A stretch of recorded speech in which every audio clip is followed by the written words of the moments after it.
पाकिस्तान के शायकीन क्रिकेट को एक और बड़ा धचका लगा है। पाकिस्तान की एक और बड़ी सीरीज़ मुलतवी होने जा रही है। दोबारा कब होगी, नया शेड्यूल क्या है, इसके ऊपर बात करेंगे। जबकि पाकिस्तान क्रिकेट टीम के कप्तान जो कि आलमी नंबर 1 वनडे बैटर हैं और आलमी नंबर 4 टेस्ट बैट्समैन, आलमी नंबर 3 टी20 बैटर हैं, उन्हें आज तारीख के जो दौरे हाजिर के 3 अजीम बल्लेबाज हैं उनमें शामिल कर लिया गया है। इसके ऊपर भी बात करेंगे। और न्यूजीलैंड के एडम मिलन को बिल आखिर 5 साल बाद बड़ी खुशखबरी मिल गई है न्यूजीलैंड क्रिकेट बोर्ड की जानिब से।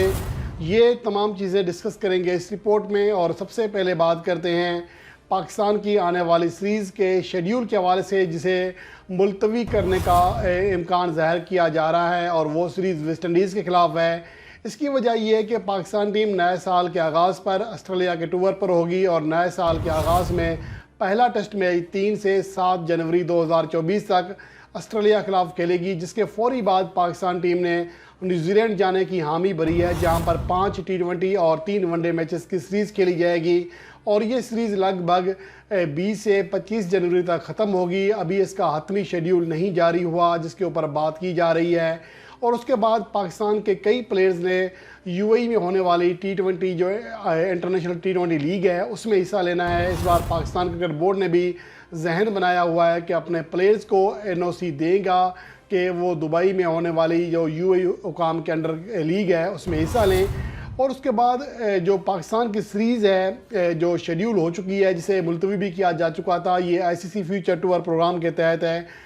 फरवरी और मार्च 2024 में वेस्ट इंडीज़ के ख़िलाफ़ पाकिस्तान ने 2 टेस्ट और 3 टी20 मैचेस की सीरीज़ खेलनी है। लेकिन पाकिस्तान का जो पीएसएल का शेड्यूल है वो भी इस बार मुतासर होगा, क्योंकि माह रमज़ान आ रहा है और इवेंट को पहले लाना पड़ेगा, जिसकी वजह से अब जो नई तारीखें रखी गई हैं, एक तो ये कि पाकिस्तान क्रिकेट बोर्ड ने दरख्वास्त की है यूएई हुकाम से कि अपनी इंटरनेशनल टी20 लीग को 10 दिन पहले शेड्यूल करें, क्योंकि उनकी जो डेट्स हैं या खिलाड़ियों को आराम करने का मौका है वो बिल्कुल नहीं मिल सकेगा। इसलिए एक तो ये दरख्वास्त की गई है। उसके अलावा जो अहम चीज़ है कि वेस्ट इंडीज़ के ख़िलाफ़ जो सीरीज़ है इसको रीशेड्यूल करने के हवाले से बात हो रही है, क्योंकि पाकिस्तान के जो प्लेयर्स हैं इंतही ज़्यादा थके होंगे, क्योंकि ऑस्ट्रेलिया, फिर न्यूजीलैंड, फिर यूएई की लीग, उसके बाद फौरी बाद पीएसएल खेलना है और इस दौरान बहुत मुख्तसर विंडो होगी पाकिस्तान के वेस्ट इंडीज़ के ख़िलाफ़ सीरीज़ खेल सके। इसलिए पाकिस्तान के प्लेयर्स को मुनासिब आराम दरकार होगा। और माह रमज़ान के इस बार जल्द आने की वजह से जो PSL 9 का शेड्यूल है वो भी किसी हद तक अब मुतासर होगा। बजाय फरवरी के एंड में शुरू होने के अब 12 फरवरी से टूर्नामेंट का आगाज़ होगा और 10 मार्च को इसका अख्ताम करना पड़ेगा। इसलिए अब वेस्ट इंडीज़ के ख़िलाफ़ सीरीज़ एज़ पर शेड्यूल होती हुई दिखाई नहीं देती। पहले ही पाकिस्तान ने 3 टी20 मैचेस की सीरीज़ जो कि गुज़श्ता साल होनी थी पीएसएल से पहले, वो भी मुलतवी कर दी थी और ये कहा था कि जब 2 टेस्ट मैचेस की सीरीज़ के लिए वेस्ट इंडीज़ पाकिस्तान आएगी तभी वो 3 टी20 मैचेस की सीरीज़ भी खेल ली जाएगी। लेकिन इस दौरान अब पाकिस्तान ने एक न्यूजीलैंड के ख़िलाफ़ सीरीज़ जो कि शेड्यूल नहीं थी, जो कि जहन में नहीं थी, वो हामी भर ली है।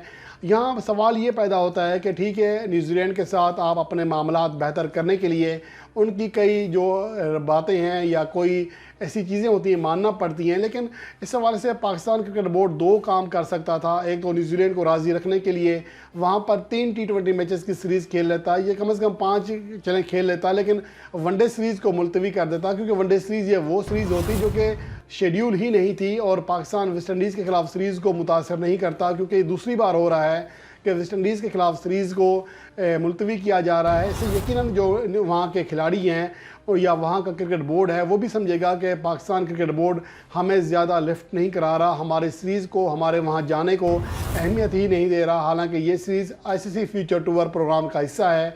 इसलिए पाकिस्तान को लाजमी तौर पर प्रायोरिटी देनी चाहिए थी वेस्ट इंडीज़ के ख़िलाफ़ होम सीरीज़ को, और न्यूजीलैंड का टूर मुख्तसर करना चाहिए था अगर शेड्यूल का मसला था, खिलाड़ियों की थकावट का मसला था। लेकिन हैरानकुन तौर पर पीसीबी ने ऐसा नहीं किया है और ये बहुत ज़्यादा हैरानकुन बात है। तो मेरे ख्याल में वेस्ट इंडीज़ के ख़िलाफ़ जो सीरीज़ है उसको मुलतवी नहीं करना चाहिए। लेकिन अब फ़र्ज़ करें मुलतवी होती है तो अब ऑप्शन क्या है कि ये सीरीज़ दोबारा कब होगी।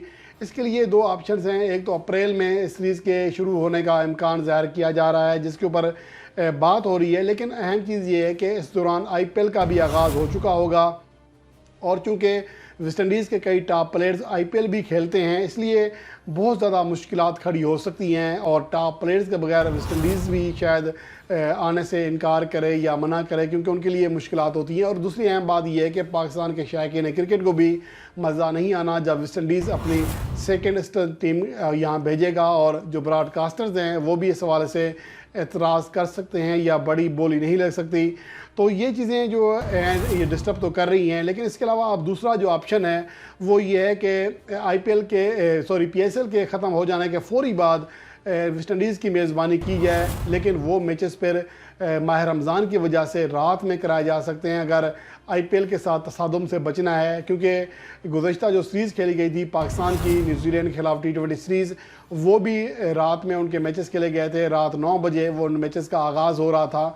तो ये चीज़ें आप देखना ये है कि जो पीसीबी का हुकाम है इस हवाले से क्या हातमी फ़ैसला करते हैं, क्योंकि ये सीरीज़ बहरहाल होना लाजमी चाहिए। और पाकिस्तान की सबसे बड़ी बात यह है कि होम सीरीज़ है, पाकिस्तान को वैसे ही अपने मुल्क में क्रिकेट बहुत कम खेलने को मिल रही है, तो इसलिए अगर वेस्ट इंडीज़ की टीम यहाँ आती है तो यकीन से अच्छा इम्पेक्ट पड़ेगा। और पाकिस्तान का जिस हवाले से एशिया कप के हवाले से बात हो रही है कि अगर एशिया कप पाकिस्तान से बाहर चला गया तो पाकिस्तान में इंटरनेशनल क्रिकेट को धचका लग सकता है। तो इसलिए अगर वेस्ट इंडीज़ की टीम भी नहीं आती है तो यकीनन इसका बुरा इम्पेक्ट भी पड़ सकता है। तो इसलिए मेरे ख्याल में पाकिस्तान क्रिकेट बोर्ड को चाहिए कि न्यूजीलैंड के साथ सीरीज़ जो है मुख्तर रखता है, अगर नहीं रखी तो अब वेस्ट इंडीज़ के ख़िलाफ़ जो होम सीरीज़ शेड्यूल है उसको भी यकीनी बनाने की कोशिश करे।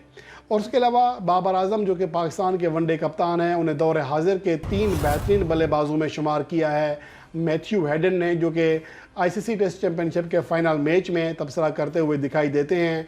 उनका कहना है कि दौर हाजिर में 3 ऐसे खिलाड़ी हैं जो कि दौर हाजिर के सबसे नुमाया तरीन और परफेक्ट बल्लेबाज हैं, जिनमें बाबर आजम, विराट कोहली और स्टीव स्मिथ शामिल हैं। इसके साथ साथ मारूफ लबेशियन भी इस एजाज़ के बहुत करीब हैं, जिनकी कारकर्दगी हालिया अरसे में बहुत शानदार रही है। ये तो कहना है मैथ्यू हेडन का, लेकिन हम एक निगाह डालते हैं अदाद-ओ-शुमार पर कि क्या अदाद-ओ-शुमार वाकई ऐसा साबित कर रहे हैं कि यही तीनों खिलाड़ी ही अजीम बल्लेबाज हैं। अगर फार्मेट को हटाकर इस अरसे में 2020 से लेकर अब तक तीनों फार्मेट्स में ज़्यादा रन्स बनाने वाले और ज़्यादा एवरेज के एतबार से रन्स बनाने वाले बल्लेबाजों के ऊपर निगाह डालें तो पाकिस्तान के बाबर आजम सबसे आगे दिखाई देते हैं। 5,799 रन्स बनाए हैं और दुनिया का कोई दूसरा बैट्समैन 4,500 रन्स का संगे मील अबूर नहीं कर सका। तो इसका वाज़े मतलब ये है कि बाबर आजम वाज़े तौर पर सबसे ज़्यादा इंटरनेशनल रन्स बनाने वाले खिलाड़ी हैं हालिया 2.5 सालों में,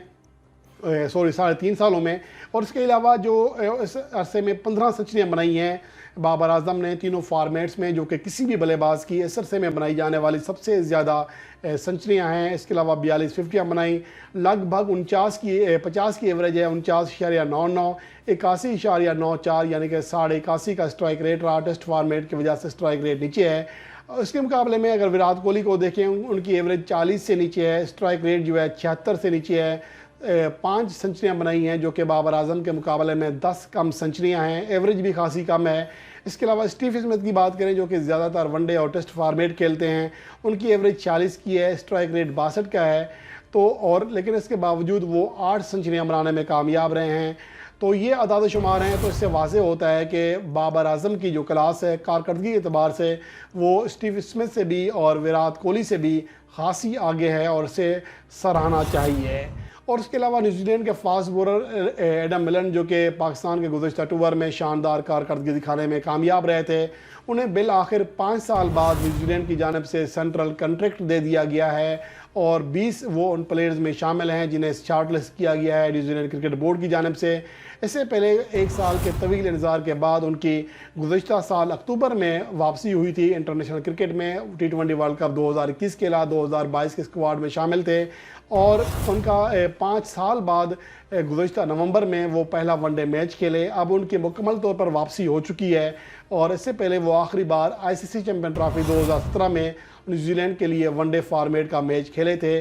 तो इस अरसे में उनके ना होने की वजह से, टीम से बाहर होने की वजह से उन्हें सेंट्रल कॉन्ट्रैक्ट नहीं मिल रहा था, लेकिन अब मौजूदा वक्त में न्यूजीलैंड के कई टॉप प्लेयर्स न्यूजीलैंड का सेंट्रल कॉन्ट्रैक्ट छोड़ चुके हैं, जिनमें कई ऐसे खिलाड़ी शामिल हैं जो कि उनके टॉप प्लेयर्स हैं, जिनमें ट्रेंट बोल्ट हैं और उसके अलावा मार्टिन गुप्टिल ने भी छोड़ दिया है सेंट्रल कॉन्ट्रैक्ट। इसकी वजह से भी न्यूजीलैंड को ज़रूरत थी और एडम मिलन देखना ही है कि कॉन्ट्रैक्ट मिलने के बाद उनकी कारकर्दगी में मज़ीद कितना निखार आता है, क्योंकि अब उन्हें लगातार मैचेस खेलने को मिलेंगे। फर्स्ट जो प्रायोरिटी होगी वो इन्हीं की होगी और उनके लिए जो फ्यूचर है या आगे आने वाले मैचेस में मज़ीद आसानी हो सकती है। अब असल काम उनका बाकी रह गया है कि वो कैसी कारकर्दगी दिखाते हैं।